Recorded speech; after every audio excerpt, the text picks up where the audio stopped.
I know this is typically the part where I strum my strings and introduce the next chapter. But sometimes, even heroes get a little sidetracked. Don't worry. I promise all of the pieces will come together. Perhaps not neatly, but when is that ever the case? So for now, let's step off this blazing trail.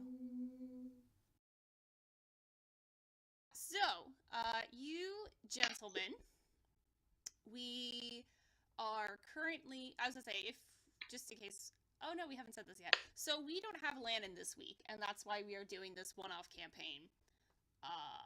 It still will exist in the same universe. You guys are still the same level. It'll just, like I said, take place between that 2-week gap between the second arc and the third, the newest arc. And maybe you guys will find some fun hints to future canonical events. Maybe they'll just be really dumb adventures that nobody speaks of ever again. I guess it's either way, there'll be fire. Yeah, I mean, yeah, it's just kind of become a staple at this point. But without further ado, let's get into it. So it has been a couple of days since you guys left Azu on Deal.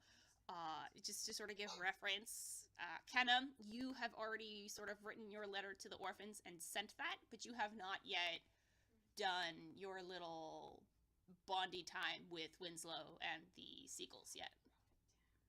Yes, I was bonding with the Seagulls. Well, yes. With Winslow vis-a-vis Seagulls. Try telling that to the Seagulls. I mean, you can in 2 weeks from now. Yeah. But we were bonding!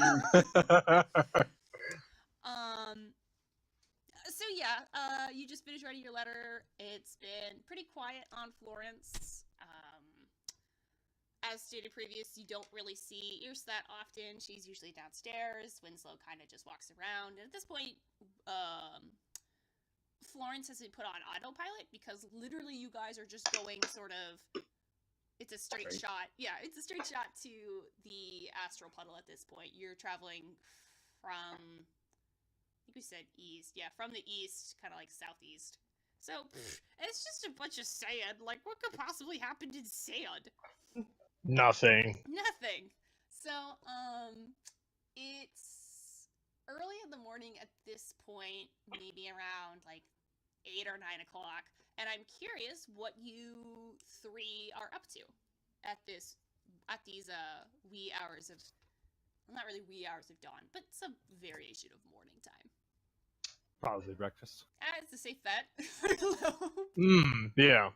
Need our morning nourishment, so... Okay. Yeah.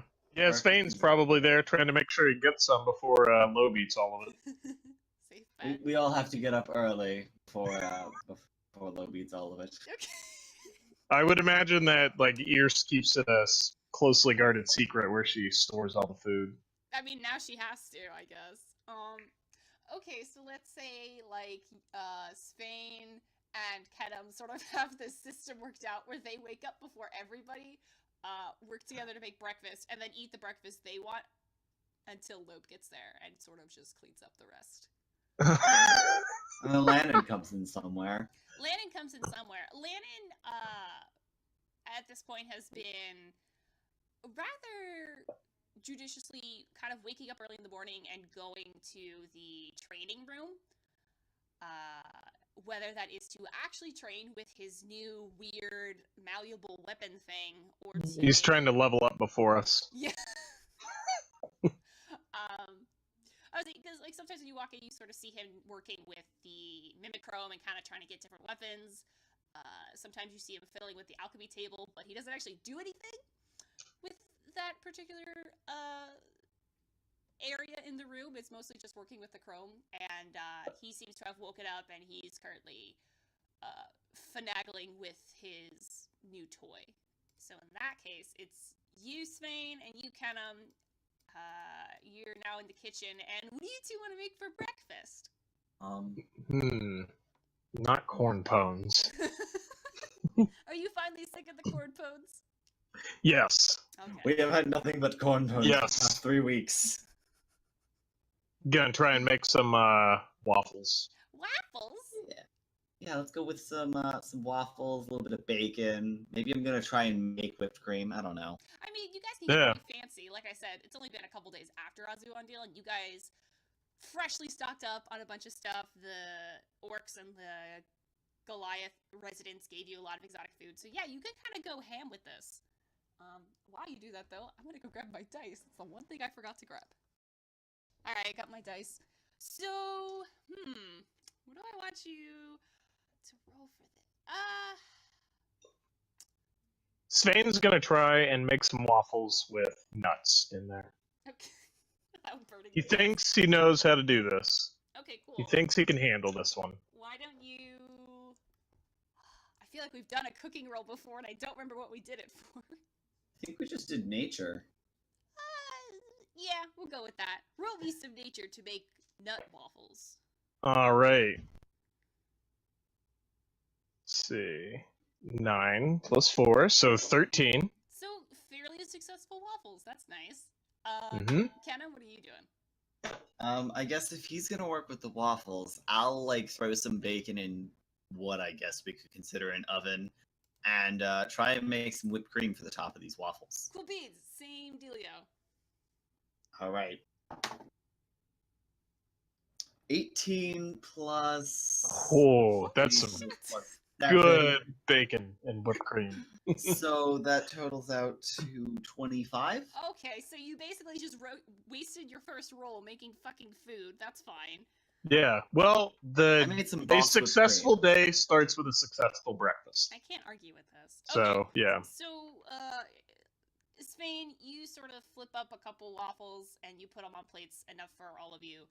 And then Kennam sort of glides in and he's got this bowl of what looks like whipped cream, but you notice he's infused like bacon fat and like bits of bacon with that whipped cream, so it's become like this delicious, salty, savory, sweet topping for your waffles. How did you do that, Kennam? That's amazing. Magic. Ah, makes sense. Now I just imagine this is literally what the orphans at his orphanage always ask for. Total honesty, Kennam just threw everything in a pot and just like whipped it up together and is like, I guess that works. Yeah. Okay, so you guys get this all set up, and at this point, the smell of delicious bacon is just too overwhelming for you, Lobe. So you can kind of join in on this beautiful, delicious, high roll breakfast. All right. Like I imagine Svein kind of going to sit down. Something and smells and delicious. then you hear that, it's like, oh fuck. Oh, yeah. Svein's gonna like hurry up and like load up his plate with what is his, instead of leaving everything in the middle of the table and waiting for Lobe to get there and then getting his later. Sounds like a plan. Yeah. Yeah. Same here. I'm gonna grab a couple waffles, top it off. And my only assumption is Lobe literally grabs the rest. Yeah. I just start chowing down. Excellent. So you all sit at the table, the kitchen table. Again, There's gonna be none for ears. yeah, pretty much. But again, like Ears actually hasn't really come up often. Like maybe sometimes you will catch her during a meal, but she'll like very quickly load up her own plate and then go back downstairs. So she hasn't actually come up yet. It's like while you guys are cooking and while this delicious scent has grabbed Lobe by the nostrils. Yeah, no sign of Ears. No sign of Lannon for a bit either. He must be very focused in whatever he's doing. And after a couple minutes, like you guys sort of get settled down into your chairs, you're cutting up your waffles, you're discussing like maybe how the last adventure went or what future events will hold. I now need you all to make me a dexterity saving throw. But Fun? Hold on. Okay.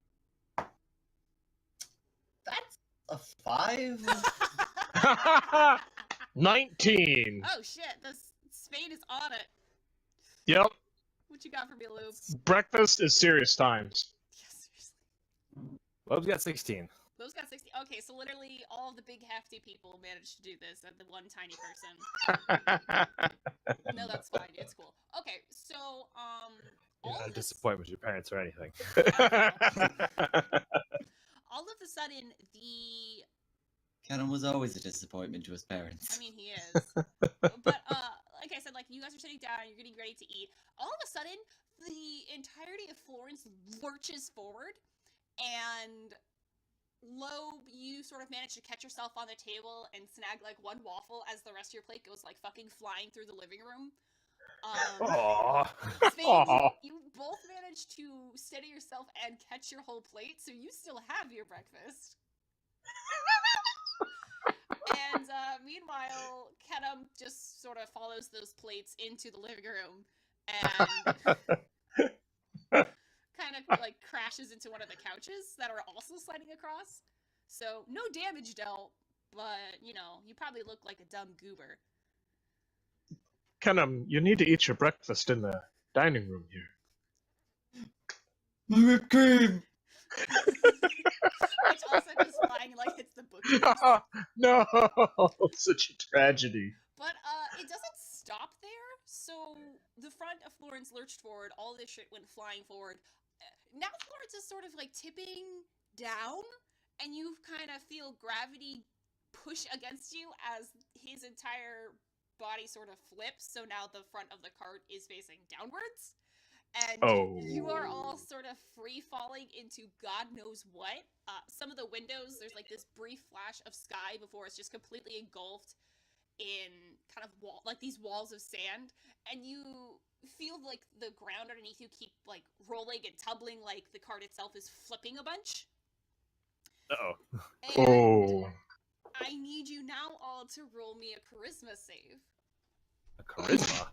Or not charisma, I meant fucking We're gonna have to talk our way out of falling into the floor. Mr. Floor, that is not very nice. I meant constitution, come on. It's a 7 on Kennam's part. Oh my god! I got a 22. Holy crap, okay. 20. 20? Jesus Christ. So is this just like team larger people now? You guys ganging up against Kennam? Yeah. We're getting jackets, calling them the big boys. Yeah. Every man for himself at breakfast time. Yeah, pretty much.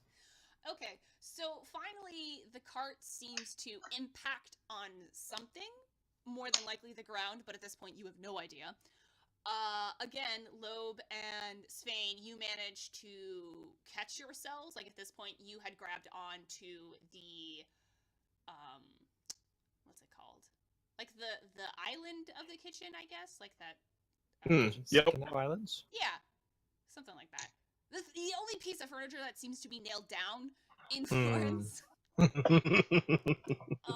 Kennam, I'm sorry to say you Get toss cobbled? like one of the fucking stools comes plummeting down at you and kind of beams you across the head, and you take just a point of damage, one singular point, but you are currently knocked out. How long that will last, we'll see. And the world goes completely black, not just for Kennam, but Lobe and Svein. You kind of realize there's no lights wherever you are, and you are now in a sort of topsy-turvy Florence. Everything has fallen again to the living room, or just down to the nose of Florence, and you guys are still sort of awkwardly clutched to the kitchen island. What do you do? Well, Lobe, it would see that we're stranded on an island right now. Oh yeah, did I get to grab the island too? Yes, you did too. Oh. Well, at least I have my waffle. A singular waffle.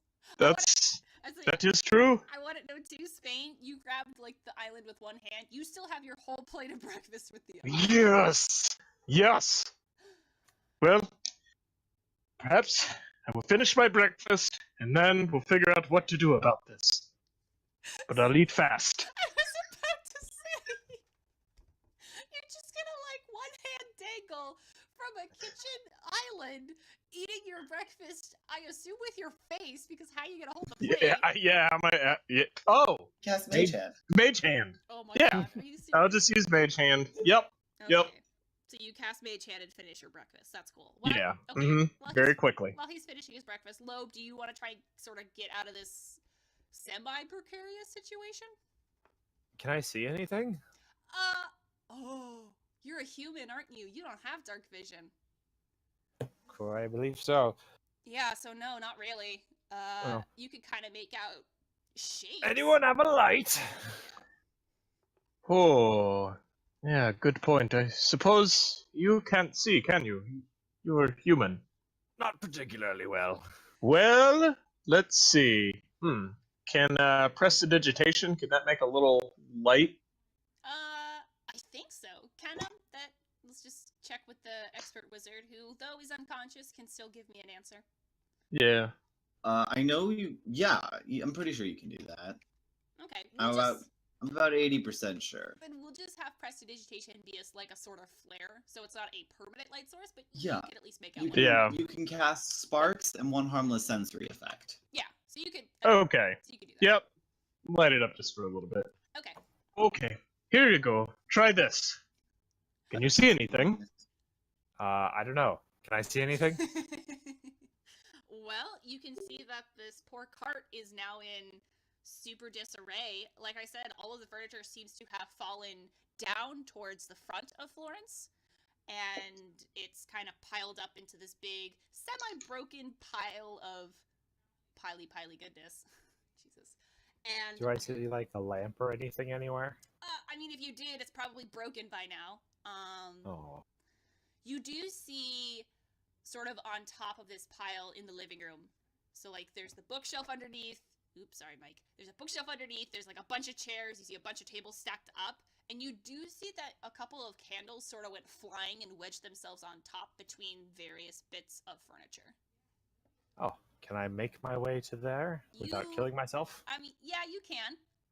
You just gotta tell me how you want to get there. Like I said, you're sort of at a downward slope right now.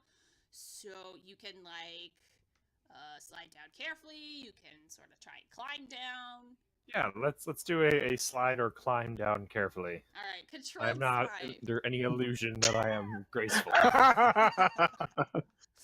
Okay, give me an acrobatics then. Let's see how well you can slide. All right. Survey says 11. Okay, that's well enough. Like you said, you're not the most graceful beast in the animal kingdom, but you do manage to sort of slide down there. You touch down on like the broken remains of the living room like reading table, and you manage to grab one of the candles. All right. Now, do I have anything to light said candle with? That's a good question. Ooh. Oh, I well. search my surroundings for something to light said candle with. Well, It's candles, by the way. what? Yes. Prestidigitation, it can light candles, by the way. Oh, there you Yes. So I guess next, Svein is going to have to get down there. I don't know if you can see those candles from... go. I don't know how far away that is, but... You have dark vision, right? Yes, yeah, up to 60 feet. So Yeah, so you could probably see it. Yeah. Nothing much has changed Right. for you. Yeah. Maybe you see it. Would you like me to light that for you, Lobe? Yes, please, if you would. Okay, here goes. Just finished up my breakfast. Good to know. Light that candle with prestidigitation now that I got waffles out of the way. Okay, so Lobe, you can now see 10 feet around you, without the aid of magic or lack of dark vision. And you actually see within this little pile, a little Kennam hand sort of sticking out of the debris. So it's Oh really, dear. it's really good you didn't fail that, otherwise you would have crushed him and hurt him further. Well, are you okay down there? Ooh, try that again. Get out, bud.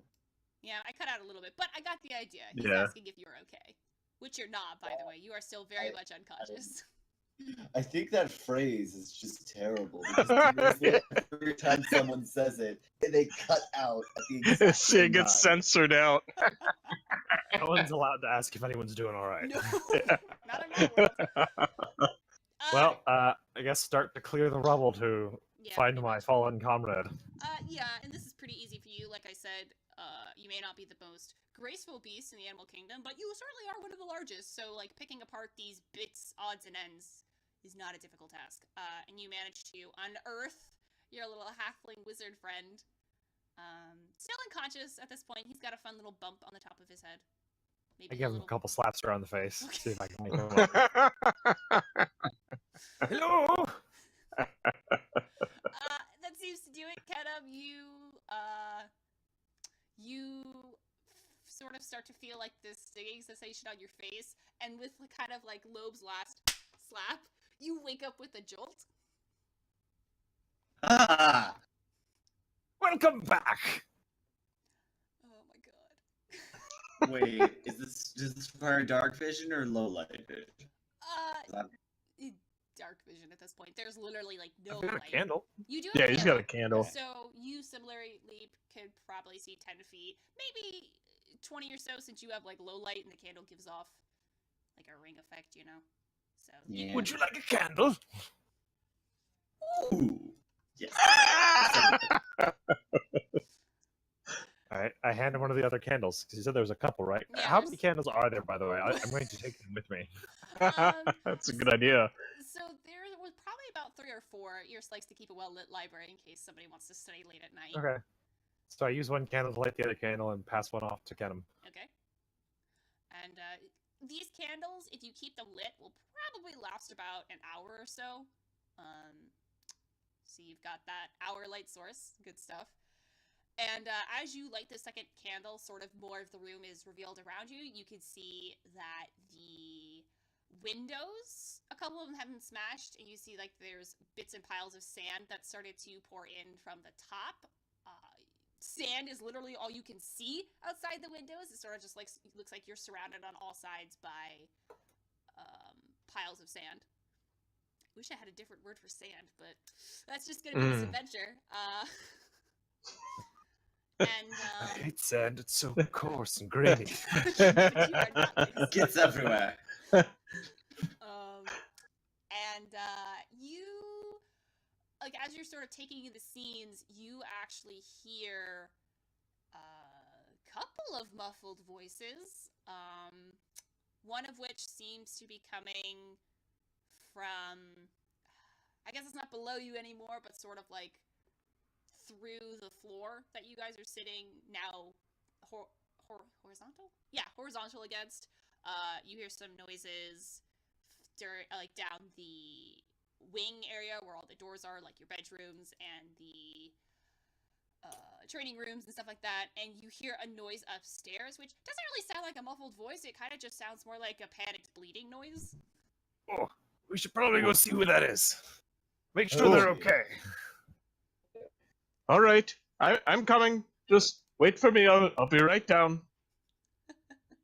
Okay, so you all gonna investigate the noise I guess it's not upstairs. It's more like sideways stairs. The goat noise. Yeah, the suspiciously good sounding The noise. Kevin-y sound. Yeah, that noise. Alright, so you sort of crawl out of the kitchen living room area to the front entrance, which again at this point has sort of been dug into the ground, so finding a way out might be interesting. And you, as you get closer to the staircase, again, now sideways, you sort of hear more audibly the terrified bleats of Kevin. It's very muffled, like, so she's clearly freaking the fuck out.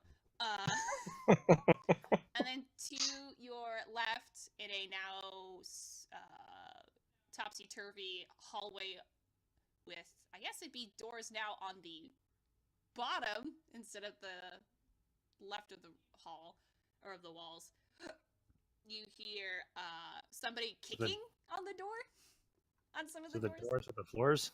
Yeah, so the doors are now, like, on the floor. Do they open up or do they open down? Ooh. That's a good question. They probably open out. Actually, no, that would make no sense because it's a small hallway. So they probably open up in.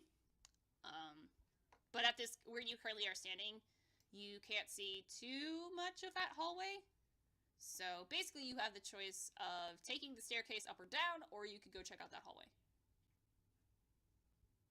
The bleeding's coming from the hallway, right? The bleeding is coming from upstairs. The kicking sound is coming from the hallway, and then the muffled shouts are coming from downstairs. Lobe, Let's go get Scoob. Yeah. Yeah, go get Scooby. Go get Scooby. We're gonna go get Winslow. Sounds like a plan. Okay, so Lobe, you're gonna need to make me an athletics check if you're gonna try and sort of scale the upstairs, because like I said, the stairs are flipped, so you're kind of climbing it more like a spiral ladder. Okay. That shouldn't be too bad. 'Cause it's athletics. Shh, don't say that. Wah wah. 6. Okay. We'll deal with that in a moment. Kennam and Svein, you head off to the hallway, and you indeed see that the hallway is also sort of in disarray. Oh, not good. A couple of the tables and shit that was kind of lining the wall have all flipped.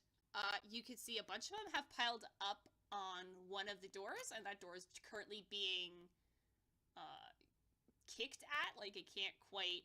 Like, something has gotten caught in the opening mechanism. I mean the doorknob, of course. Like I said, Of course. like I said, these open inwards, but it seems like it's gotten jammed up in such a way that they can't quite get the door to open completely. And we move the chairs? Yes, you can. Okay, let's do something about this. This is not good. Yeah, let's just move the chairs. So, here's the caveat to this. They're all, like I said, sort of piled up on top of each other, and they seem to be piled in such a way that it's stopping the door from opening completely. So if you take off, I guess, the wrong chair, the door will swing open, and whoever's kicking on the other side will more likely to get pelted by a rainfall of chairs. Oh, nice. So evil Jenga. Evil Jenga, yes. Okay. All right. Spain's gonna take a moment to study these chairs, see if he can figure out this puzzle. Learn the correct. Let's take a look at this. That's, well, very unfortunate. This would be maybe perception, do you think? Perception or investigation? Yeah, I could argue with either, because you're trying to, like, looking for the first Jenga block to pull. Alright. 9. So, Spain's not good at Jenga. Hold on, I dropped my dice. Kennam is not good at dice-related games. Okay. That is... Oh, it's a 17 plus my 4, so that's 21. Okay, so Svein kind of reaches forward, beginning to take the chairs off, and Kennam, you kind of grab your hand and shake it, and shake your head, and you start pulling off the right chairs, I guess is the way we'll go with it, and you open the door safely, and you see on the other side is Winslow. He was like... He had gotten into the sparring room with Lannon somehow, and he was, like, throwing fucking, like, wooden dummies and a bunch of stuff at the door to try and get it unstuck. And, he sees you guys, and he says, "What the hell happened? Why is everything sideways?" We're still trying to figure that out. The same reason my head hurts, but we don't have an answer for that either. For now, I'm just going to guess that we hit a pothole. That usually causes a lot of problems. The deepest pothole in Gaia. Yes. So Sinkhole. Yeah. Winslow says, "Okay, that sounds fun. Look, Lannon, something happened with Lannon. I can't really pick him up and push him over. Can you guys, like, can you help me with this?" Sure. Yes. Okay. And you see Winslow sort of... You think Kennam can pick someone up? Well, okay, so you watch Winslow run across the wall, I guess, because, again, everything is flipped, and you watch him drag over a super-duper unconscious Lannon, and he starts to heft him by his, like, underneath his armpits, and he starts to push him up a bit, and he's like, "This is literally as far as I can push him. Can you grab him?" Sure. Yes. Yes. Svein's gonna, I guess, grab under his other shoulder or however and help out. Okay. Kennam, are you I gonna help? guess I'll try. I don't expect much. Okay. Every little bit helps. Roll me athletics. Yeah. 5. I got a 4. Oh God. Okay, so you go to pick Oh. up Lannon, not accounting for the fact that he was training in his plate armor, so oh shit, he's actually a lot heavier. And you two actually tumble into the room, and you all fall against the wall. Winslow underneath you, Lannon second underneath you. Like, you're all in like a delicious body sandwich. Mmm, Delicious. manwich. A manwich. It is a manwich, oh my god. So now you're in there. Lobe, back with you real quick. You tried to sort of ladder up the stairs, and that didn't work out so well. You probably got about 2 or 3 steps up, and your foot got stuck in one of the gaps, and then your arm sort of went in a direction, and now somehow you have tangled yourself in the fucking steps. Yeah. But, Let's use brute force. Okay. Roll me a strength. Excuse me. I want to see Lobe completely tear apart metal. 13. Wow, okay.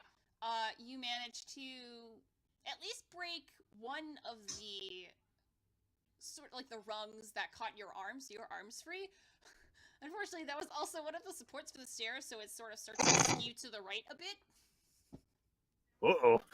You can roll me 1 more athletics to see if you could scale on up there. 8. Oh god, okay. You try and climb up, you get up a couple more stairs, and again, the same stupid snafu happens where you get stuck in the staircase. Except now you're dangling, like your staircase is swinging a bit back and forth. And as this goes on, you hear a voice kind of below you, and it says, "Lobe, what the hell are you doing?" I'm not quite sure. I can see that. And in a couple seconds, you see Ears, and she has no trouble sort of maneuvering her way up this staircase ladder. She seems to be wearing some sort of glowing ring that's like expelling this 20 or so foot of light around her. You see that she's got these weird gloves on, like this glove boot combination. Where's my candle? Yeah, that candle's probably fucked at this point. It probably hit the ground and just... Uh-oh. No, it sputtered out. Florence. Okay. Oh.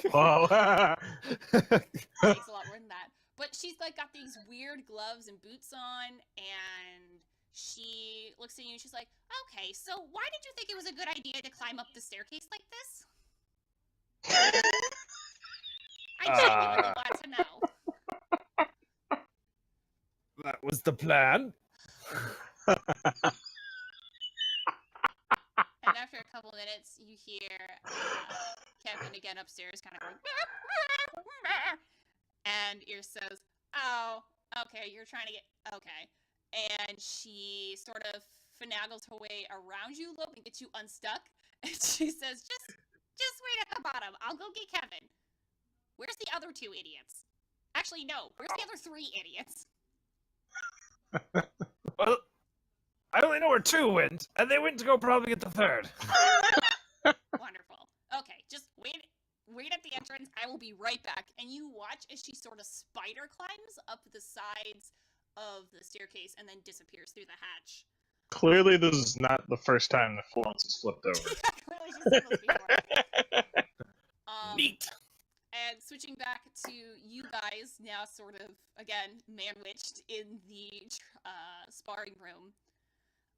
You hear the disgruntled muffles of Winslow yelling something to the extent of, "Get off me! I'm going to die!" We're doing the best that we can. Let's all figure out a way out of this together. And as you guys sort of start to unstick yourself, I guess it would be... Kennam, you probably fell on top of everybody, so you're the first one to roll off of the Leaning Tower of Man.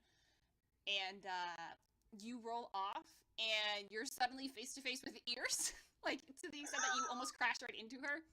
And she takes a couple steps back, and she has sort of this glowing ring, and well, I guess she's wearing gloves, not so much. We'll just say it's a glowing necklace. So, glowing necklace. She's got these gloves and these boots, and she pinches the bridge of her nose. She's like, "Okay, so how did you guys get in this situation?" Still genuinely curious. I mean, your card flipped. Yeah, no shit, Sherlock. Why exactly did you think it would be a good idea to go into a sideways room? Like, how did you think you were getting out of here? One of the doors? She kind of rolls her eyes. She's like, Svein, are you okay? I think so, yes, but I'm not sure about Winslow here. He's unfortunately down towards the bottom. And, well... And on that note, Kennam's just going to cast Levitate on Lannon. Okay. So Svein kind of rolls off of Winslow next, who looks very disgruntled at the fact he was sort of in the bottom portion of this pile-up. And you sort of slip Lannon out, and Ears kind of goes over him and checks him out, and she's like, "Oh, great. He's totally unconscious. Excellent. I'm so excited." And you see her fish around in her bag, and she pulls out what looks like almost a volcanic crystal. It's got like, it's almost jet black. It's got like these veins of red and orange and yellow running through it. And she turns to one of the walls, which I guess in this case would be the floor. And she looks at you guys. She's like, "You might want to hide behind something." I hide behind Lannon. What? He's boasted an AC of 19. I think he's likely to take the brunt of this. Okay. Svein's going to... I don't know what there'd be. Oh, I guess there's training dummies Yeah, you can hide behind one to of those. hide behind. Yeah, I'll hide Okay. behind those. And Ears kind of tries to get as far away from you guys as she can. And with that crystal, she aims towards what was the floor and what is now the farthest facing wall, chucks it, and the whole fucking floor just explodes in like this glorious display of fire and ash. So you were correct, Tom. The solution is fire, as per the usual. And you now have a hole in Florence, but it doesn't seem to lead to what you had assumed would have been like an avalanche of sand, and then you just all would have drowned in sand. It seems to have led to an opening, maybe like a tunnel of some sorts, and she starts to step through and says, "All right, come on, let's go." Lobe would like to shout from the distance, "Everything okay?" It's fine, I'll get you in a second. All right. All right, I got Kevin, by the way, and you see her, like from underneath her arm, she reveals that she has sort of Kevin in this football grab of sorts. And Kevin goes, "Meh." Alright. So Kennam's gonna fish into Lannon's backpack, grab the rope from it, and just tie it around his foot and carry him around the... Like a fucking balloon. I mean, it works. Oh, God. Okay. Alright, Svein's gonna, I guess, make his way over there. Okay, so you all exit Florence, and Yeah. So are we still, like, levitating and stuff? I think it's just Lannon that's levitating. It's just Lannon. Just landing, okay. But your little group steps out into, like I said, it kind of looks like a tunnel. Svein, you can get more detail, and Kennam, you can get some of the details because you have low light and manage to still hold on to your candle somehow.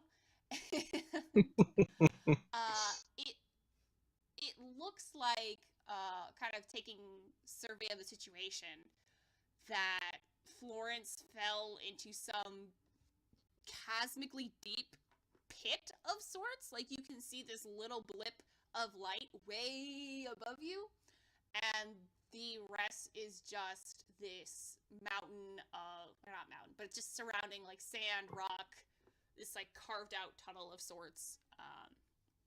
And Ears looks at Florence and shakes her head. She's like, God damn it, we literally just got this fixed, and now we fell into a sinkhole. I don't suppose you got insurance, did you? Depends on what you mean by insurance. And she makes her way over to Florence's head, which at this point is sort of stuck in the ground.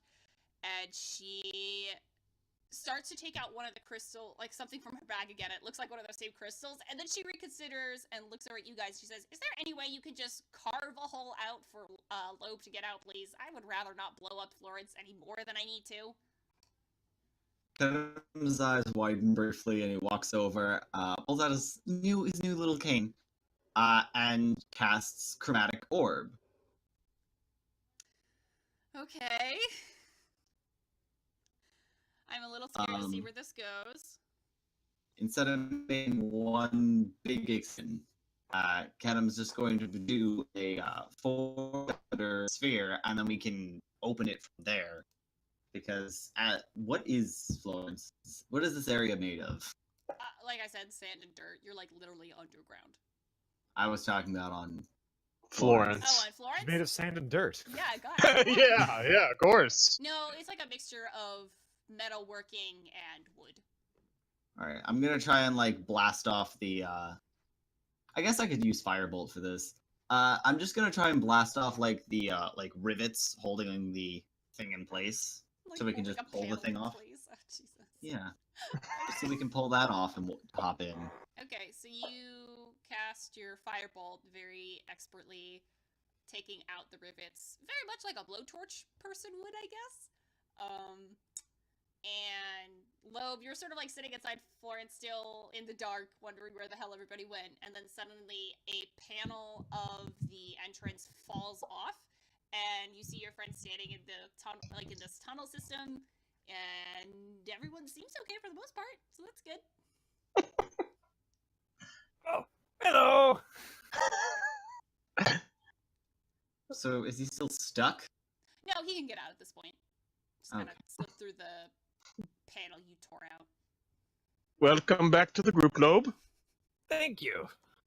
Yeah, I'm not exactly sure that's a benefit in this case. And like Ears is currently still kind of mourning over the fact that Florence is nosedived into this sinkhole of sorts. And she says, we literally just got off of like one crazy thing. Could we maybe not have another crazy thing?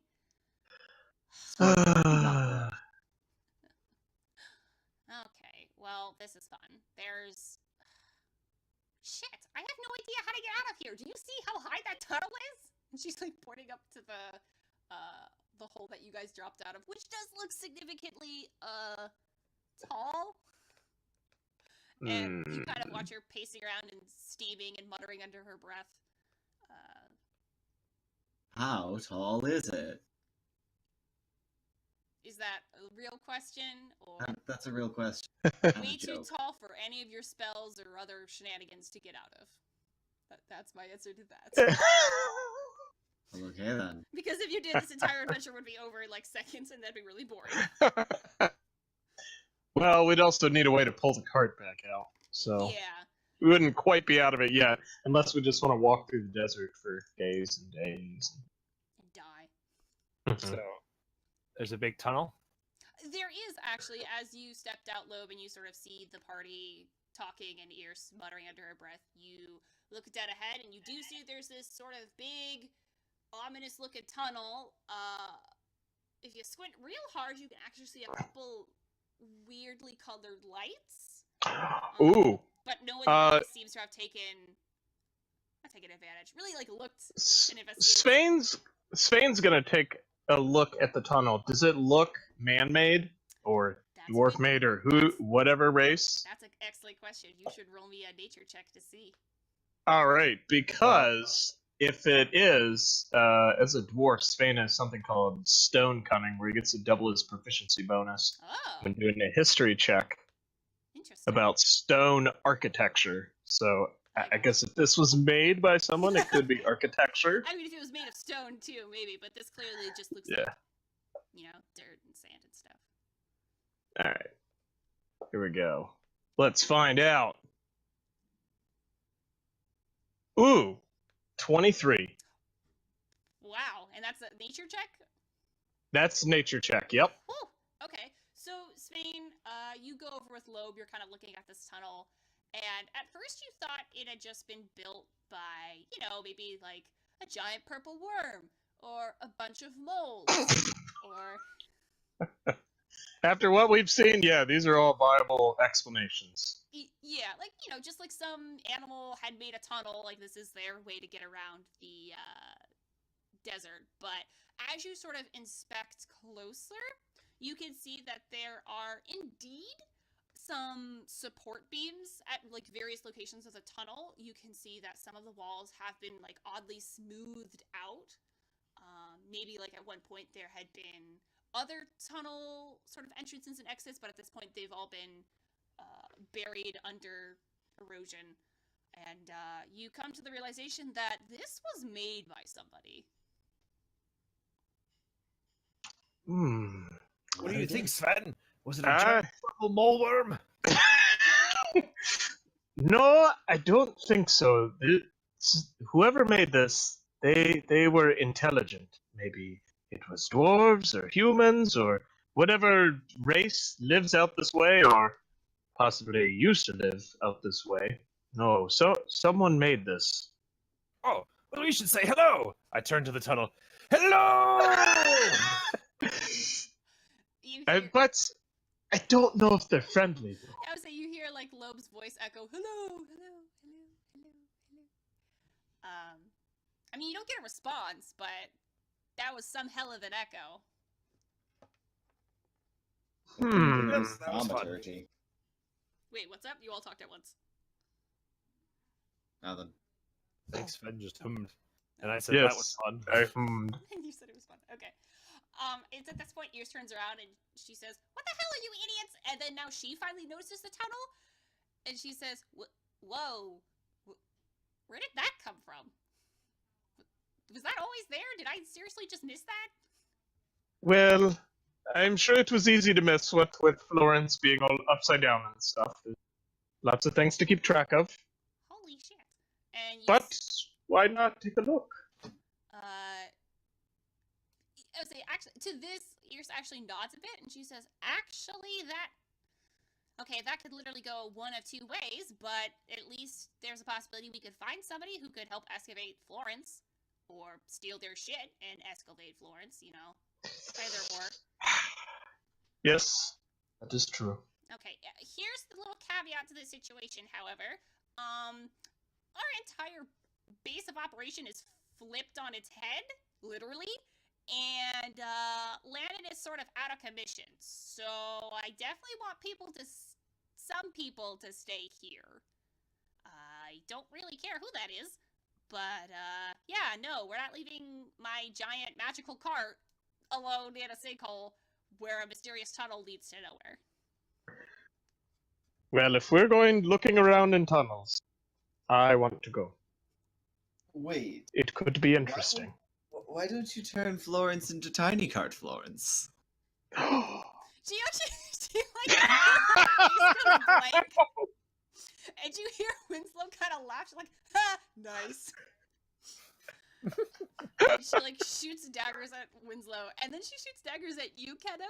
But she starts to roll up her sleeves, and she goes to touch Florence, and you watch as the cart sort of starts to bunch and condense, and eventually it turns into Tiny Cart Florence.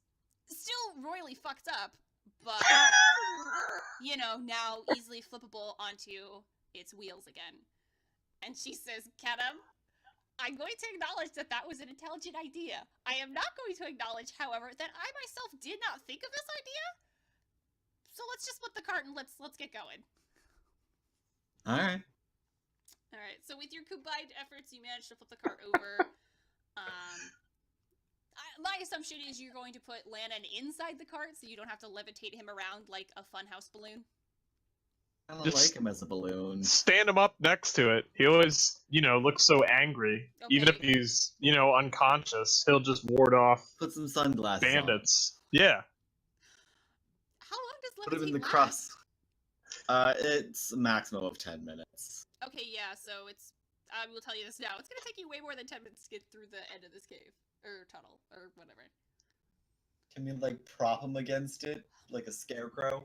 Yeah, see, that's what I was saying. Let's do that. Cross his arms. Well, y'all are real determined to do this, so fine, whatever. You, like, stick him up at the driver's seat, put a pair of glasses on him, and tie his hands to the reins. So it looks like he's driving, but not really.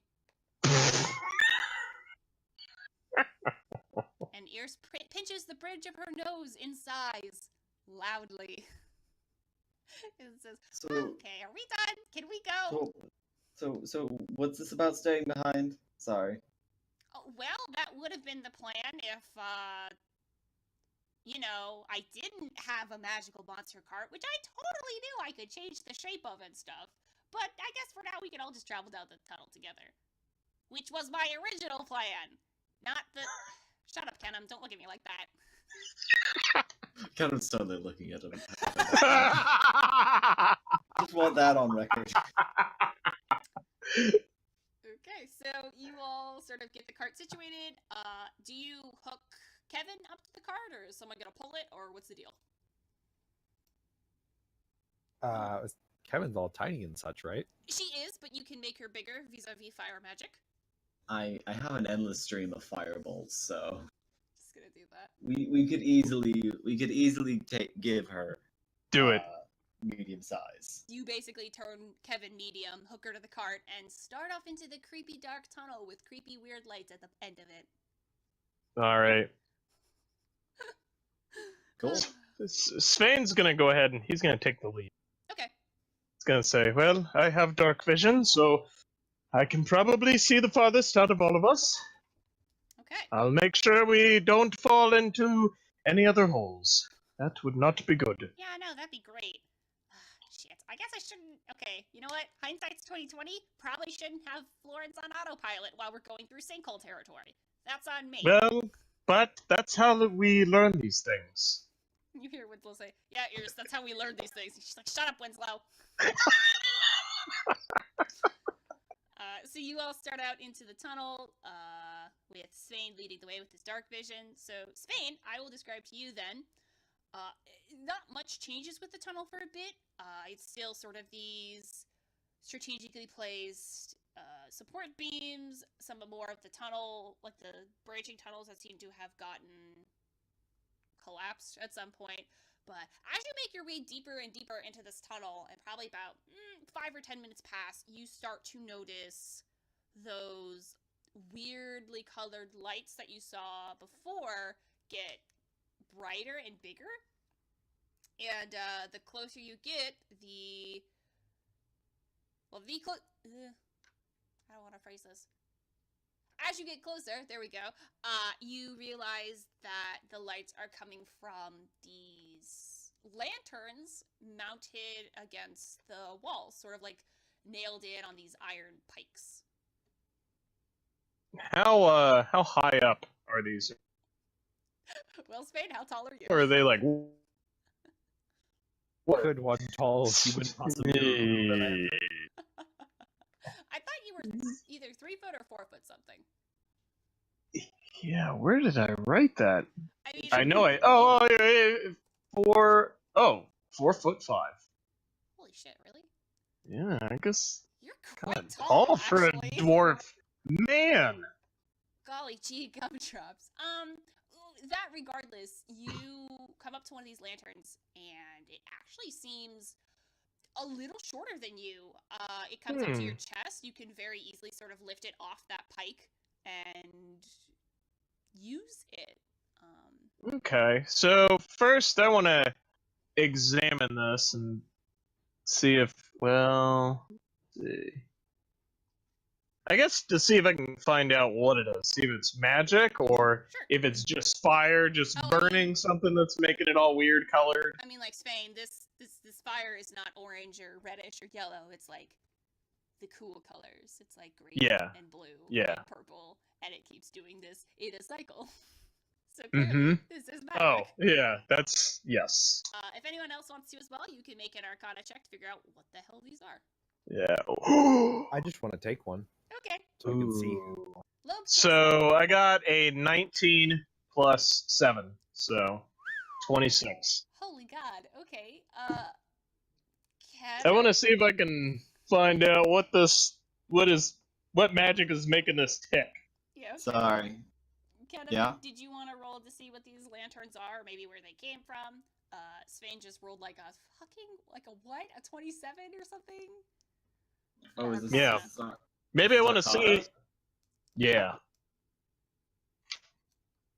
But you can also Maybe I want to see like how if possible how long the magic lasts. Like see if maybe these have been down here like forever, or if someone has to come by here every day and light these things. That would be history. So if Kennam, you want to do a history check, you totally can. Rolling history, right? Yes. I got a naturally, and if it's history, it's a 22. Well, you got a nat 20? No, I got an 18 naturally, Oh, okay. and it's a 22. Oh. It's kind of skipped again, and I heard nat, and I was like, oh shit, Yeah, you got a nat 20. that's what I thought too. Yep. Okay, so as Svein takes off one of these lanterns and starts to inspect it, and Lobe is like, fuck it, and just literally swipes one out from sitting on the cart. Now I have a light. Now you are a light. Kennam, you look at his light too, sort of inspecting it, and you both collectively realize two things.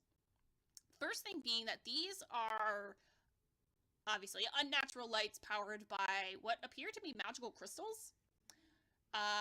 They have been here for nearly thousands of years. Like the metal itself is like very old and warped and rusted, but the crystals themselves look like peak condition. Like even the glass around the lantern also sort of looks in peak condition. Like there's no scratches, there's no broken bits. It's just like the metal itself seems to be warping a bit. Mm. And I'm just gonna take as many of the can go along, by the way. Okay, I'm gonna say you can each have one. Like, I'm not talking about the whole lantern. He's just gonna reach into the lantern, grab a crystal, and throw it in his backpack. Oh, okay. So you. Well, hopefully it doesn't just like catch everything on fire. Yeah. So you bad. you open one of the. Actually, let's just say that you're looking at Lobe's, and you kind of open the little glass window between the slots, and you reach in to try and grab this crystal. And your hand suddenly feels like it's on fire, Kennam, and I need you to take 2 points of magical fire damage. Oh, that looks like it hurt. Kennam, what are you doing? It's fire. Yeah, no, Don't touch seriously. it. Why would you touch fire, even if it looks unnatural? Because I thought it was a crystal. Well, it's okay. We'll just when we leave here, we'll just take some of these with us, and we can examine them on our way back to wherever we're going. And I say this too in regards to history. Svein, you sort of recognize these lanterns a bit. They look like sort of the same lanterns. Not exactly in the same size or shape or make, but the concept is very similar to something that you used back in your home, sort of to light up your own tunnels. Ooh. And Sand dwarves. yeah. And I'll clarify as well, Kennam, these are crystals, so you're not wrong about that. They just burned you when you touched them. Hmm. So now you guys have fun lights, so that's great. Please, you wish you had a mage hand. Yeah. Oh, Oh well, I do have mage hand. I don't. I mean, you. Well, who wants to start a rave party? Oh God. I don't think this is exactly the time, Svein. Just throwing it out there. Well, I'm just trying to keep our spirits up. Yeah. Okay. But these do look a little familiar to me. I think they sort of look like torches I've seen around my hometown. In our tunnels. Well, I'm gonna lean in with like a hand on his chin and go, "Oh, do tell." okay. Who knows? Maybe they just bought them at the same store. Yeah. Okay. Do tell, but let's keep going here. These. Oh, okay. No offense, but like tunnels with creepy fire, kind of freaky. Not gonna lie. Let's just see if we can find people. And your little cart continues. It's another maybe 10 or 20 minutes until Svein, you're still at the front, I assume. Mm-hmm. Yep. You start to make out in the distance. Well, the first thing you make out is that the tunnel itself is starting to get bigger. Like the walls are starting to sort of get larger and larger. There's more being carved away. Like the ceiling is getting bigger, the walls are getting bigger, like more spaced out. And you eventually reach a point where it opens up into this giant covered up room of sorts. Like, I'm talking huge. Like, this is maybe the size of a small town. And on that note, you, with your fabulous dark vision, sort of make out these shapes of houses. And you can't really see much where you are. Like, you guys have sort of exited the tunnel and come into this bubbled off area. And it seems you have to go, like, climb down a bit. Like, there's a couple of man-made stairs off to your left that you'll have to circle down. But yeah, it kind of seems like you've just entered some sort of underground town.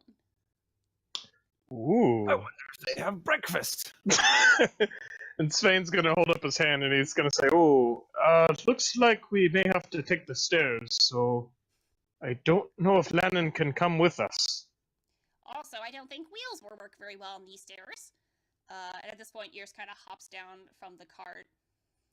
And I've still got 2 rounds of levitate. okay, well, let's just assume for a second here that whatever lives down there isn't friendly. Maybe you should save some of your spells just for that situation, if it happens to come up.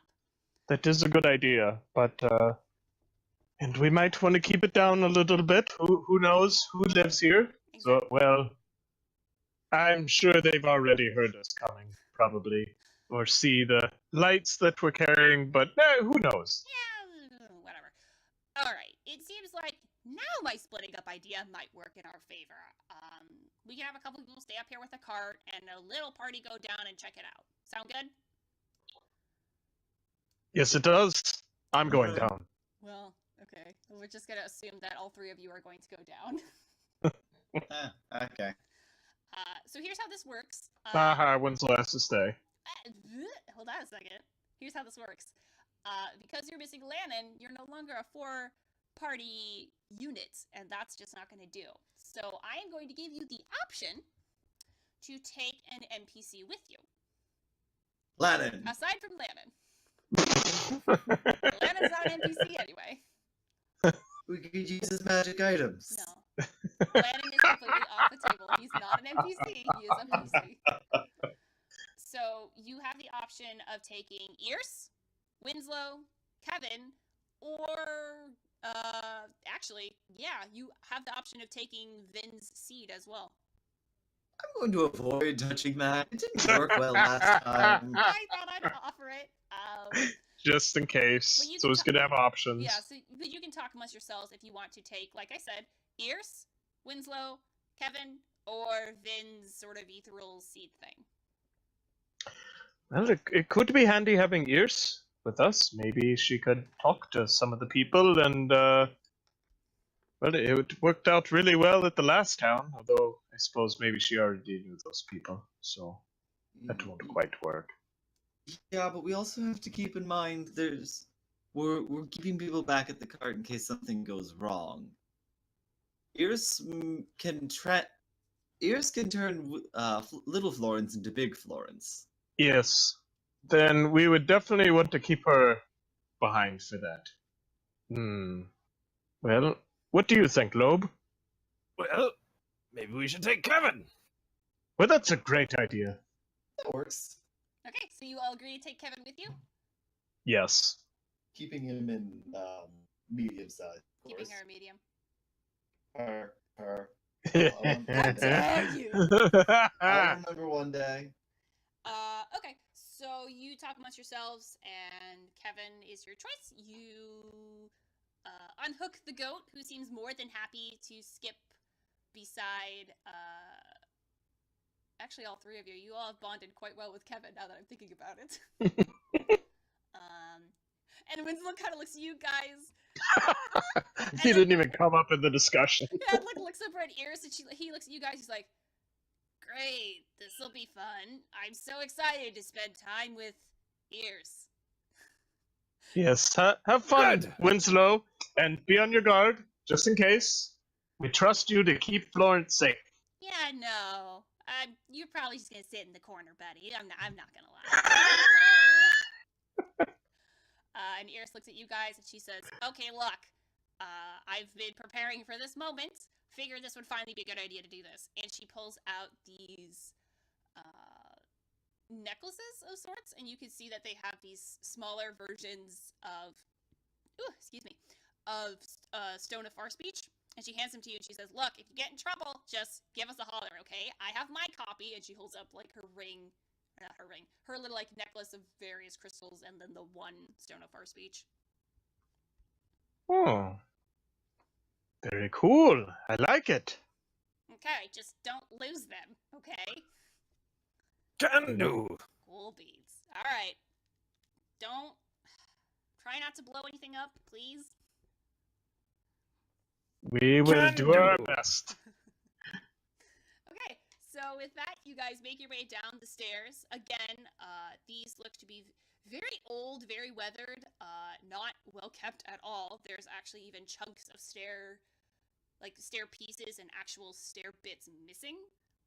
So going downstairs is quite the laborious task. I won't make you roll, but I just want you to know it wasn't fun. Ooh. And eventually you reach the entrance of this town, and now that you guys are closer, you who do not have dark vision, you can sort of see that, yes, this is a weirdly subterranean town. There are a lot of stone-built structures, many of which, like I said, are in disrepair. You can see some of them are eroding away or crumbling, some of which are even like half buried by avalanches of sand. And as you kind of look up at the walls and the ceilings, you can see that sand has sort of started to similarly erode away and sort of drop onto these houses. You don't really find too much either, just because I know someone's going to be like, "I'm going to search the town." There's no people. Not even really animals. Like there's nothing here but this just strewn about ruin of what must have at least at one point been a thriving civilization. Aw, I was hoping for breakfast. Well, don't lose Yeah. hope just yet, Lobe. Because while the rest of the town sort of, again, looks like a ghost town, there is one building in particular that looks weirdly well kept. And it is at the end, sort of like the farthest end of the town. It's got this large, I guess, dirt pathway leading up to it. It's got these like iron gates, one of which are like partially swung open, and you see it almost looks like a mansion. And like I said before, it's weirdly well tended to. Like you have been passing by a couple of houses, and you see that there's like these weedy remains of maybe gardens and grass, but this place looks like it still has like a pretty well-kept garden. There's like greenery in the front yard. You can see bushes and flowers. There's even what kind of looks like at the front a working fountain. Svein, you're probably catching these deeper details than your other companions, but yeah, Mm-hmm. and it's just sitting there almost like it's frozen in time. On a scale of 1 to gasoline, how flammable is it? Well, there's only one way to find out, huh, Kevin? Oh no! I'm not gonna do it immediately, but Just know it's the spell is in the back of my mind. Okay, that's great. I'm excited. It's good to have options. So what do you guys want to do? Going to, I guess, maybe investigate some of this stuff and see. Maybe we'll start with the fountain. Okay, We'll take a look at that. So you are definitely 100% walking through this like iron wrought gate. I Yeah. will follow suit. Okay. Kennam, you following suit? At a very good distance. That's fair enough. Kind of seen horror movies. He knows where this goes. So you all walk through Well, the but gate. you also know that the person who gets separated from the group usually Dies first, yeah. yeah. So Which is why we left him Ears. first. This is why we left. I heard that.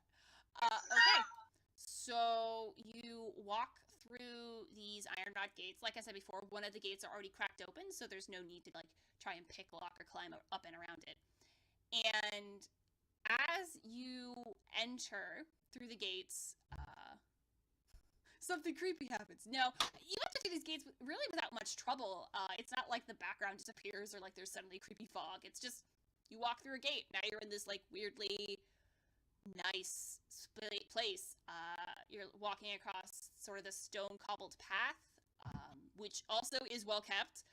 The grass I had mentioned for earlier isn't just like an illusion. It's not just like a facade to make it seem like this is a nice area. It smells like grass. It feels like grass. And as you walk across it, it sort of starts to come together that, hey, this place actually looks like somebody's living here. Well then, Isn't this nice? it is. It's kind of strange, but yes. And as you continue closer to the front of the house, you can see a large set of double doors, like dead center. And at one time, it looked like there had been a bunch of windows looking out, sort of like on this banister of sorts. And it's not that they're broken or anything creepy like that. They're just bricked up. Like, the frame is still there, but it's like they built the house's walls and then just put window frames there. That's kind of creepy. It is a little creepy. There's another path that sort of goes to the back. It's like the back of the yard. Again, you sort of have those double doors, and that's the setup right now. Oh, well, and there's also the fountain, which, Svein, if you take a closer look at it, it is a proper working fountain. The water looks nice. The craftsmanship is excellent.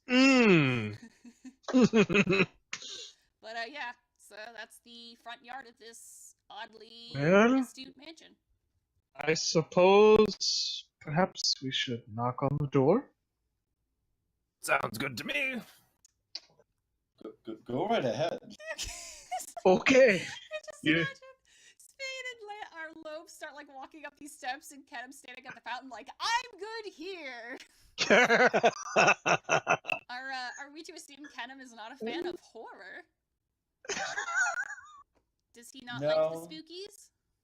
Not very. Not very. Good to know. Okay, so Lobe, Svein, you get closer to the door. These double doors are made out of what looks like very old ancient wood, with these intricate carvings, carved in. Oh Jesus. Okay. There's intricate carving patterns along the frame, and what seems to be impressive iron locks. Again, all which seem to be in very good condition. There's also a pulley near the doors that's connected to this copper bell that, to your assumption, is probably used to announce visitors. So, old-timey doorbell. I ring the old-timey doorbell. Okay. You pull down on that pulley, it immediately falls off of the fucking wall and smashes to the ground. Oh, Oops. my bad. It's almost like, so you went to pull this pulley, and it maybe it was because you were large, like a large, large, strong man, kind of ripped it off the hinges. But as it sort of disconnects from the house, you watch as time almost seems to catch up to it. Like, it quickly rusts and rots and warps, and when it hits the ground, it still does shatter, but most of it at that point is just dust. Well, I don't suppose we can fix that. Probably not. Just don't say anything about it. don't. It was already like that when we got here. Svein's gonna okay. knock on the door. You go to knock on the door, and the door swings open with the first rap you make against the surface. Kennam, did you want to join us? Sure. I imagine he took Kevin as moral support. Like, Kevin, you are now my sympathy dog. Or my emotional support dog. Goat? Whatever. So as you all enter through the creaky, but again, very solid door frame, there is this sudden assault on your nostrils. It's like a musty, moldy, just a really gross smell. There's also this immediate chill in the air. Like, you're underground, so already it's sort of like weirdly cold. Like, no, now you enter this house and it's like this unnatural chill that runs up your spine. And again, not per the usual tropes, the door does not slam behind you or any shenanigans like that. But you are now inside what looks like a well-lit front room. Immediately to the west is a closed door that doesn't seem to be locked in any way. To the east, there's a second door, as well as a set of stairs going up to the second floor. These stairs, however, are horribly rotted. Do not look safe at all. I just want to throw that out there. Ooh. And directly ahead of you is a long hallway with 5 doors. 2 on the east wall, 2 on the west wall, and 1 at the very end. And just above you is this... not just above you, maybe like 5 feet ahead of you above is this huge brass chandelier that holds 6 glass lanterns, and you notice it's the same lanterns that were in that tunnel, but they look pristine, like the day they just came out of works. And they have those same sort of creepy glowing lights on them. Well, just for safety, nobody stand under the chandelier. Sounds good. Somebody seen Phantom of the Opera. We cast levitate on the chandelier. I mean, you can. You go for it. I kid. Okay. Well, don't see anyone here. Maybe we should just explore. Maybe no one's home today. Okay. Let's I mean, that's fair. let's take a look at that door over there. Now, what was the first door you told us about? So as you walk in, like I said, there is a door to the west that is closed but doesn't look locked. To the east, there's a second door with a set of rotten-looking stairs, and up a staircase, there are a total of 5 doors, 2 on the east, 2 on the west, and then 1 straight ahead of it. So, Let's try over in the west. Okay. So you're gonna go west. Mm-hmm. Okay. So like I said, immediately west is that closed door that doesn't seem to have any sort of like lock or padlock or anything like that. And that's the one you're going for? Yep. So Svein's gonna get to that door and he's gonna check for traps. Okay. What is a check for trap roll? I feel like that's an actual roll. Would that be... Because Pathfinder actually had like a trap sense thing. Yeah, I remember that. Do rogues have something like that? Like a bonus of sorts? Let me check, actually. That would be a good thing to Perception? check, because I'm not going to lie. Yes. There might be some troubadour traps here. Maybe perception? That sounds right. I mean, what the heck else would it be? Yeah. Oh, wait, here we go. Detecting, disabling. Just a careful inspection. There's a couple of things that are like detecting traps and stuff like that. Yeah, but... it looks like for this, it's a perception check. Okay. That's cool. Yep, okay. Okay. So you can make me then a perception check to see if there are any trappadoodles. And if you have any bonuses, which I could have sworn rogues do, but again, that might just be Pathfinder, you can apply that. All right, I'll just. All right, so I got a total of 9. 9. Okay. Mm-hmm. So you investigate this door, and yeah, it just looks like a door. Like I said, there's no locks. Pretty nice looking door. Not much to it. Well, looks fine. Let's go inside. Sven's gonna push open the door. Okay.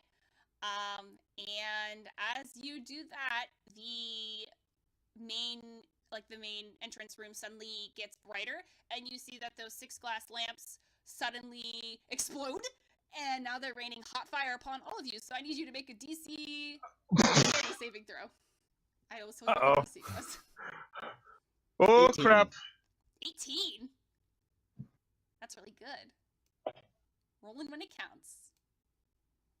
Woohoo! 24. 18. Holy crap! Good job, guys. I rolled an 18, and then I get +6. So. That's really good.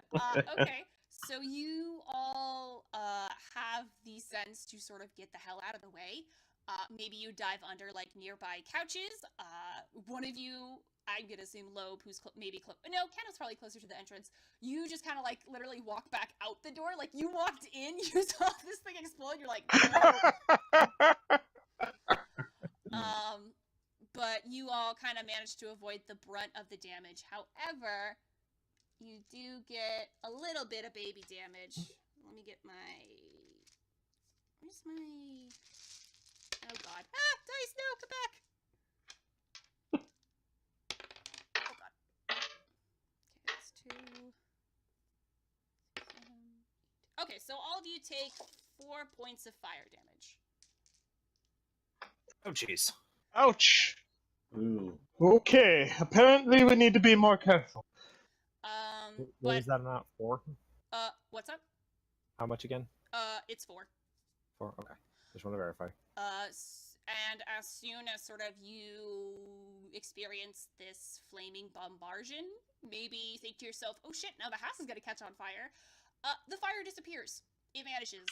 It seems to almost reset itself back up at the chandelier. And Svein, now you notice, attached to that door's knob was this very thin string that seems to have activated the lanterns to explode. At this point, though, it has been disabled, so you do not, like, it will not set off again. And that's not me being a sneaky dick. I'm serious. Like, the trap is open. But you can now enter that room. Okay, well, let's go in carefully. Don't need to catch on fire. Okay. Agreed. I would like to investigate the walls to see, on a scale of 1 to gasoline, how flammable this is now. I mean, pretty. It's made of. Well, actually, I should make a note of this. A lot of what's in there isn't really made of wood. A lot of it seems to be metal or stone. So actually, setting this on fire on a scale of 1 to gasoline might be like -5, unless you set some of the carpets on fire and the sofas on fire. So you're saying the brick has resistance? So Svein opens that door fully. And Svein, as you open this door, you enter into like another fairly well lit room. You see several pieces of furniture, and you reason that this must be some sort of waiting room for visitors. There are 2 wooden chairs with brown leather seats, a side table with an ashtray, a sitting couch that is, you know, it's a sitting couch, nothing too special about it, and a knee-high table. And on the top of kind of one of the shelves, you see a cross-stitch hanging on the wall. Very poorly done, I should mention. It literally looks like a baby stitched this. And if you want, you can sort of make an investigation to try and see what it says. Oh, yeah, I'm gonna investigate that. 9. You're pretty sure home is one of the letters. Well, this place looks cozy. You could say that. Might need a little more work with the cross stitch, but I suppose they are good at making traps, so everyone's good at something. Did you want to investigate the room further? Yes. Okay. Then make me perception. 11. An 11? Mm-hmm. Okay. So you, Svein, step further into the room. Maybe you're still a little shook up after the first trap, and are a little hesitant to search anything thoroughly. Like you look on the ash table, see that weirdly enough there is some like pipe ash, cigar ash, Sure. fantasy ash. Yeah, fantasy ash. There you go, in the thing. It actually smells a bit like smoke as you walk past it. The chairs and the seats look fairly nice. But your initial search, you don't really see much else in this waiting room. Well, I think that's about it for this room. Let's check elsewhere. Anybody else, though, feel free if you want to also search this waiting room. Svein got let's put on a scale. Svein got the bare minimum of passing something. Yeah, I'm gonna try and look around. Okay. I will also look around. 18. 18. Holy God, that's a good. Woohoo! That's good because Kennam got a 3. Yeah, no, Kennam, you're like, I'm good out here, and you stand out in the front door with Kevin. But Lobe, you sort of search more in depth this room. Maybe you're not as phased by the fact you almost got burned alive by magical lanterns. And, That's fine. yeah, and similar to Svein, you sort of notice it's a well-kept room. There's sort of smoke over by the ashtray, or smoky smell by the ashtray. The chairs and couches seem to be nicely put. What you do notice, however, is one of the couches, that long sort of armchair, not an armchair, it's different things. No, that sitting couch, the cushions, the middle cushion and the cushion to the left, seem to be weirdly placed. Like someone had tried to shove them back and did not shove them back right. I go to check out the cushions.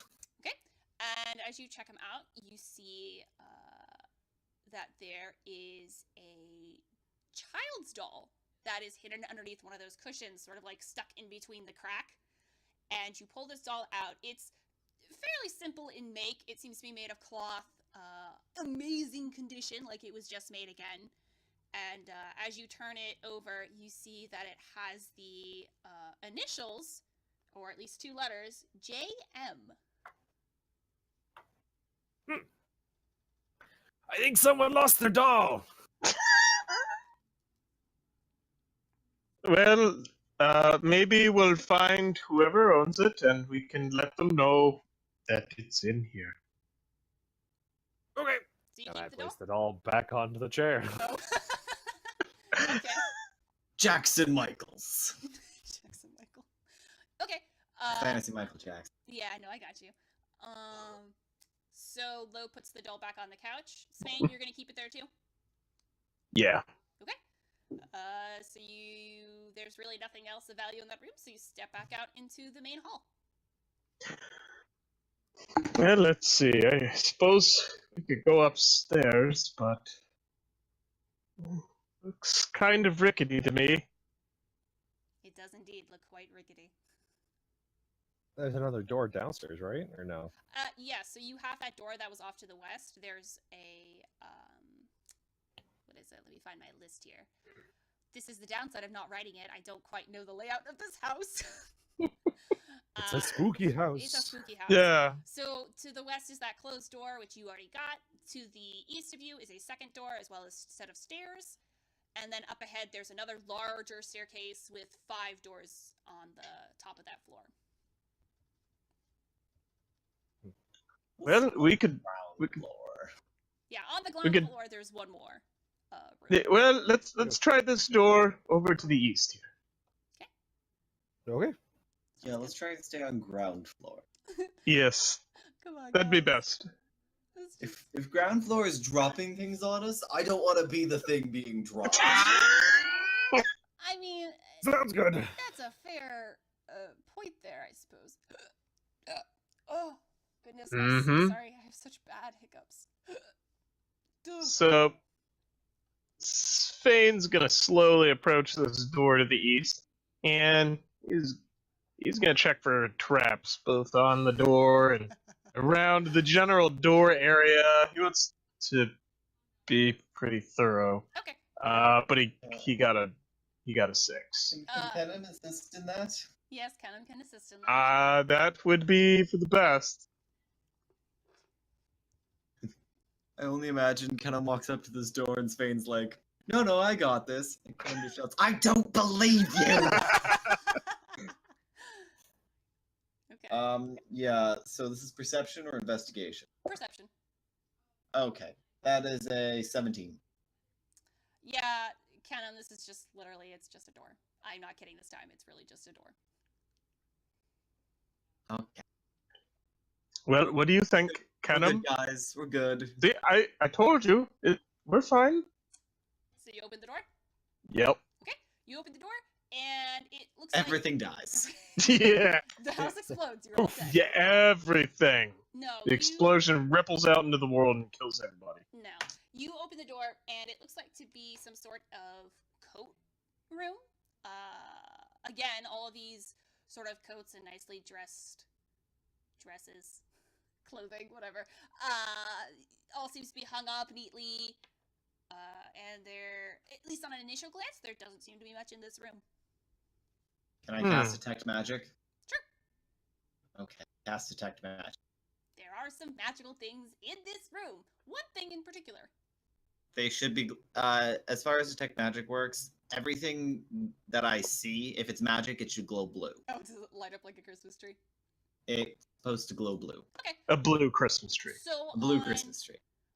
Okay, so on the coat rack, sort of closer to the end, there is what looks like a child's coat. And as you grab it and shuffle around in it, you pull out, in your case, something new to you. It's a doll. Seems to be made of cloth, well kept. Looks like it was just made maybe a day ago. And as you flip it around, it has the initials JM. Yeah, Arcana checking that. Jackson That is Michael. 19. 19? Okay, in your hand, you hold what seems to be a possessed Please doll. tell me it's the man in the mirror. No, it's a possessed doll. It's super possessy. It seems to Ooh. have some sort of life to it. Whether that is good or bad, you do not know. But yeah, no, this dog can definitely get up and move around and shit.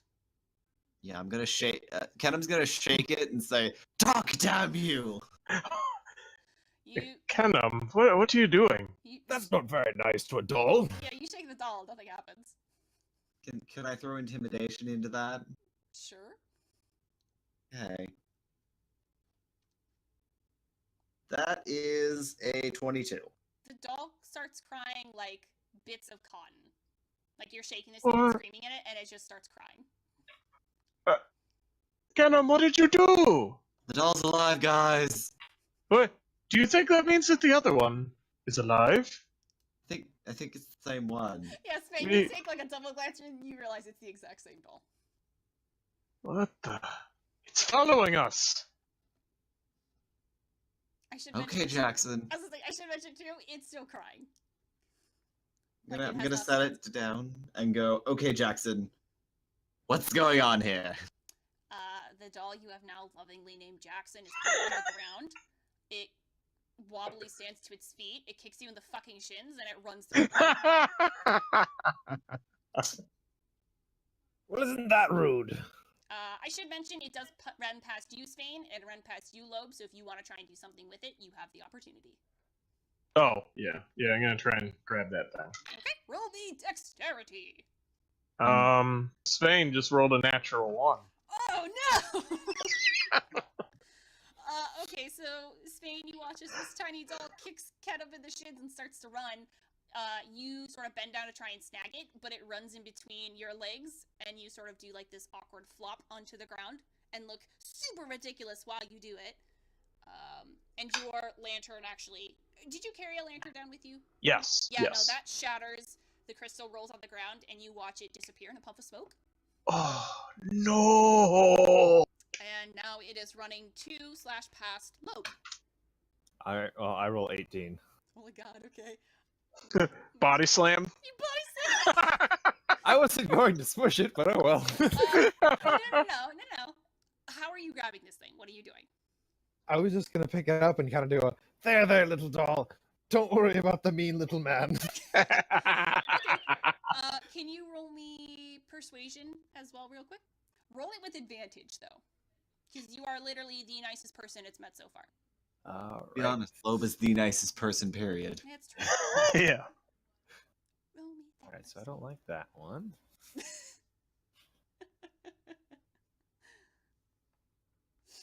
Oh my god. Ooh, nat 20. A nat 20! Okay, so Woohoo! you watch Svein sort of flop to the ground, his lantern shatters, and this doll is still making a beeline to somewhere, maybe up the stairs into another room, but you like very delicately scoop it up with your giant man hands, and you cradle it, and what do you say to it? There, little doll. It's all okay.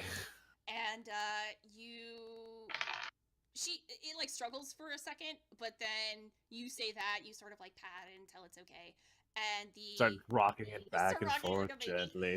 And the little cotton tears disperse, and you watch its little stitch mouths make a smile, and it sits up and it sort of like nuzzles into your chest, and it doesn't look like it's gonna go anywhere. So Now, congratulations, Kennam, Lobe. apologize.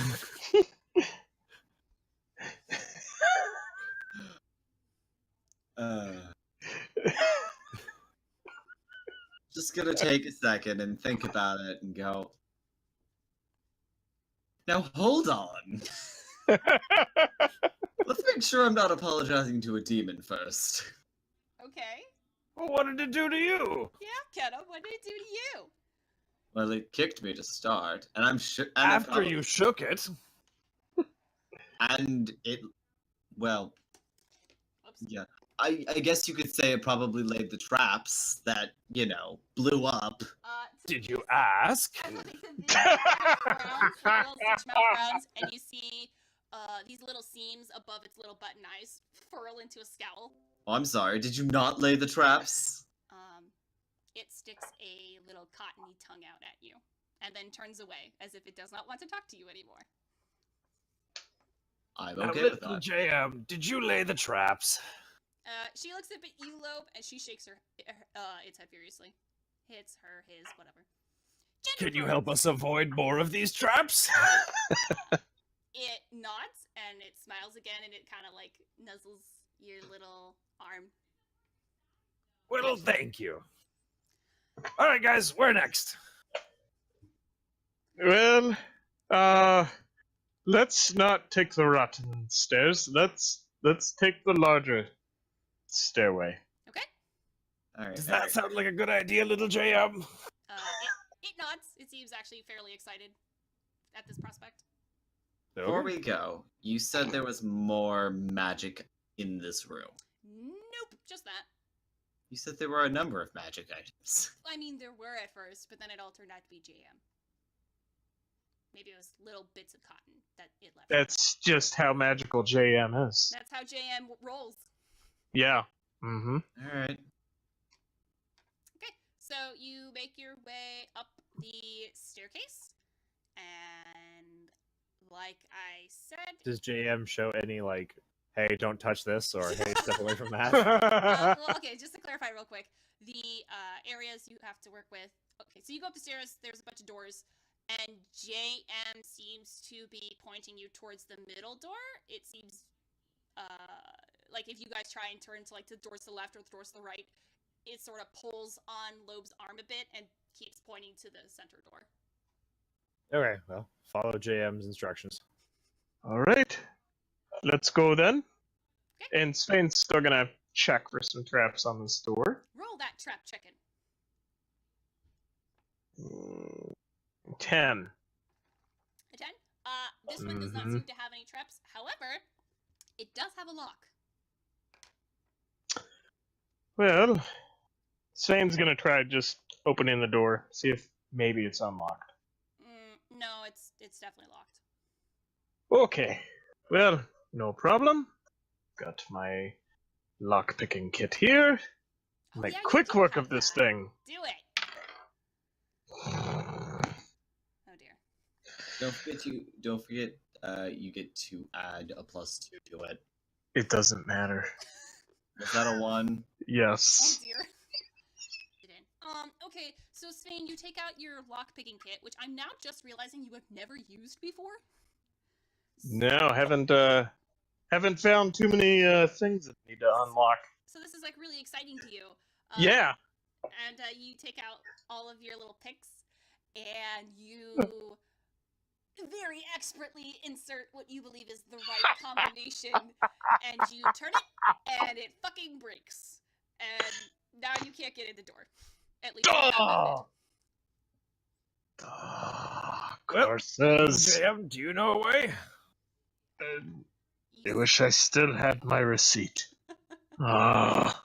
JM frowns a bit, looks back at the other staircase, frowns again, looks at the door, and then looks kind of up at you, Lobe, and smiles.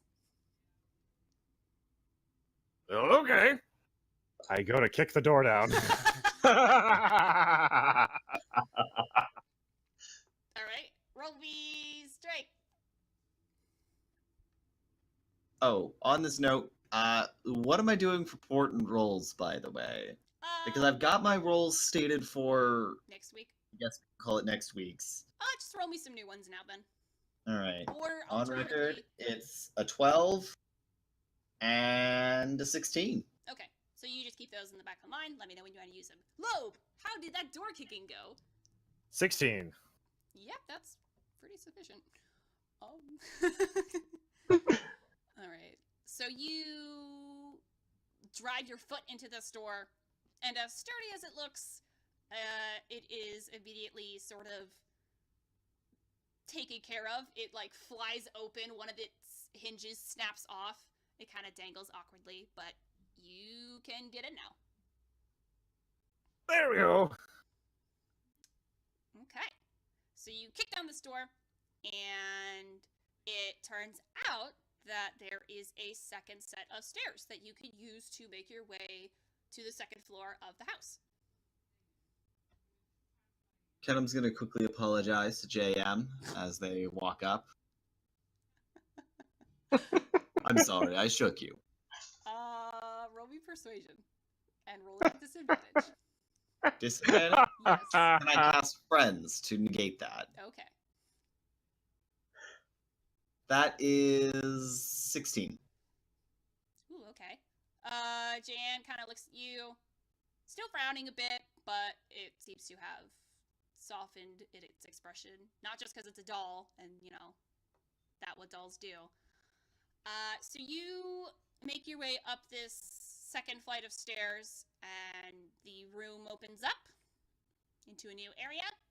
And let me see if I can find these rooms real quick so we don't get all crazy. Okay, so it opens up into a stretching hallway with what looks like, with four, no. Sorry, y'all. Like I said before, I'm using a homebrew, and I'm using a map on the homebrew, and it gets a little confusing. 1, 2, 3, 4, 5, 6.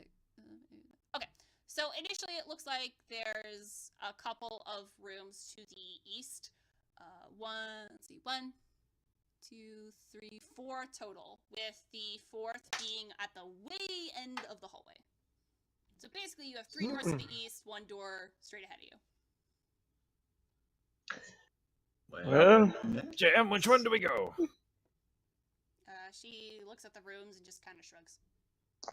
well, let's do the middle one on the left. Okay. So you're gonna do... Well, okay. Did I say... Yeah, okay. Cool. Yep, okay. I know which one that is. Cool. So you start towards that door. Mm-hmm. Cat frantically scrolls down to see which door that actually is. Here we go. And this is a pretty impressive looking door, actually. It's rather big compared to the other ones. The frame itself is very ornate. It's a very gorgeous door, I'll say that. I like this. Very nice architecture. Has it been up to about 10 minutes since we've seen, Yeah. since like we've done this? Very, very likely, yes. Okay. I'm just trying to figure out how long my magic is still going. Yep. Because it goes up. Jeez. So, there's the door. And It's in front of Svein's you. gonna check over this door, see if there's any traps or important features. Okay, 14. 14? It's just a door. Nothing special about it. Okay. It's really pretty, but... Think we should be okay, everyone. Svein's gonna try and open up the door and push it open slowly. Okay. You open up the room, and Svein, your entire life takes an uphill climb, because as you open this door, you realize this is a library. Oh, you guys can just go on without me. I'll be right here. So it is a 20 by 30 room, lined to line with bookshelves and books, and there's just so many, Svein, you almost start to lose your mind a bit. In the center of the room sits a mahogany table with a single wooden, well, we'll say metal in this case. We'll say it's a metal. So it's a metal table with a metal chair, and That way, yeah. Kennam can't set it on fire. A little, yeah. And then on this table, there is a lockbox. JM, do you know anything about this room? JM kind of points to the bookshelf excitedly. Oh, do you have a favorite book over here? It nods. All right, head to the bookshelf. The books look very old. They seem to have no covers to them whatsoever, and I don't mean like they're literally just bounds of paper. I mean there's no words on these covers, and the ones that do have words, Lobe, you can't read them. Okay. Different language? Maybe. Who knows? Svein's gonna take a look and see if he can read them. Okay, Svein, you go over to the same books while you watch JM kind of like pull out one of them that looks a little thinner, maybe like a child's book, and you take a look at these books, and you can't read them either. All right, then gonna use comprehend languages. Okay, so here's my question: when you use comprehend languages, does it kind of tell you what the base language is, or it just sort of makes it so you can read this? Let me double check here. While he double checks, not Lannon. Lannon's dead right now. Kennam, do you want to do anything? I guess I'm gonna head over to that lockbox and give it a gander. Okay, you head over to lockbox, and you kind of give it a look over. This is a heavy ass lockbox, by the way. Like, you try to pick it up, it's well over 30 pounds, and it looks like it has a lock on it. And I should note this too, like, as you try to go and pick it up, you actually can't pick it up, and that may be because, again, it is like 30 pounds. No way Kennam could probably pick that up off of the desk. Yeah. Being his size. Being his size. But yeah, that's a lockbox, and it seems to have a lock on it. And Svein, do you have a thing for me? Okay, so for the duration of the spell, you understand the literal meaning of any spoken language that you hear. You also understand any written language that you see. Okay, so probably... But I'm guessing if someone wrote something that, was maybe an expression, yeah. maybe that meaning wouldn't It's a carry little over. It would just have it'd just be like, probably like a little bit better than just Google Translate so something. you have, like, better Google Translate is what you're telling me. Yeah. Okay. Slightly better. And okay, what I was interested was if it actually told you what the language was, but it doesn't sound like it does. So No. I will say. Nope. So you cast the spell, you look at the books, and a lot of them seem to be history books, legends and superstitions, and they're all written very well. They're written in a way that isn't really akin to how you speak or write sort of in this modern age.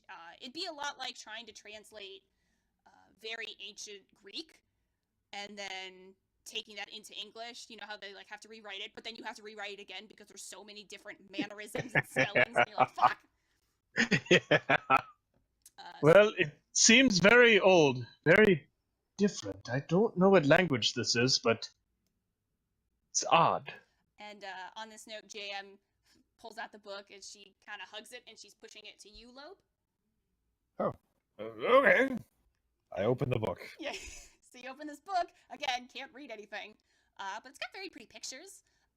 Nice, that's what counts. Yeah, you flip through a couple pages. You see there's like a picture of these 3 very deity-looking figures.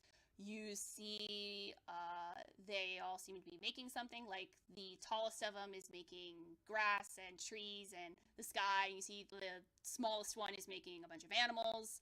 And you flip the page again, kind of towards the end, and you see that there's this big, intricate-looking tree, kind of put in the center of what looks like a circle. And you look at this symbol, Lobe, and you realize, A, it's the same symbol that's on your hand, and it's the same symbol that's painted on Florence. On Lawrence, I assume? Yeah, on Florence, the cart. I must have cut out there. Mm-hmm. And the symbol that yours put on my hand? yes. Okay. And Oh, Svein, look at this! yeah. And Svein, kind of, as you're Oh. looking at the front of the book, this actually looks super familiar, as in you have seen this book and actually own a version of this book. Oh, wait a minute, I know this book. And I'm sure you figured it out at this point, but the title of the book says The Wooden Cradle. Ah. The same book that you found in Smolderven's library. All those... Spain's gonna pull it out of his bag. Yep. And say, oh, yes. See, look. Although my copy is a little strange, there's some parts that were marked out, so. Interesting. He doesn't want to say in the presence of JM, I'm gonna have me that book. Okay. But he's thinking it. He's thinking it. So Kennam, you're still with this lockbox over here? What do you want to do with it? I guess gonna like give a brief glance around to see if there's a key nearby. Okay. Roll me perception. That is a 17. 17. Okay. So you're kind of looking around. You're not really seeing a key, but as you run your hand sort of under the table, thinking maybe there's a key under here, your fingers sort of brush against a hook, and as your fingers move down that hook, you do feel a key. Oh, okay, that beats my alternative. All right, yeah, I'm gonna put the key in the lockbox. Hey, See what just out of happens. curiosity, was the alternative blowing the box up? I had this whole elaborate set of spells to knock the lock off the box. It was really good. I'll go into it some other time. But I guess, yeah, I'm gonna put the I key guess in the the key box. will just have to do for now. I guess. I guess. So, you turn this key, and it makes a very loud unlocking sound. And at this, JM kind of turns around, and her face sort of twists up in horror, and she reaches a hand out, but before she can do that, I need you to make me a dexterity saving throw. Yeah, I think that's where I'm gonna use my port and roll. I'm gonna get a natural 16 plus my dexterity is 18. Okay. And you manage to tear your hand away just as this lockbox fucking tries to slam down on it, suddenly growing a bunch of sharp, jagged teeth. And now I need everyone to roll Ooh. initiative because you just pissed off a mimic.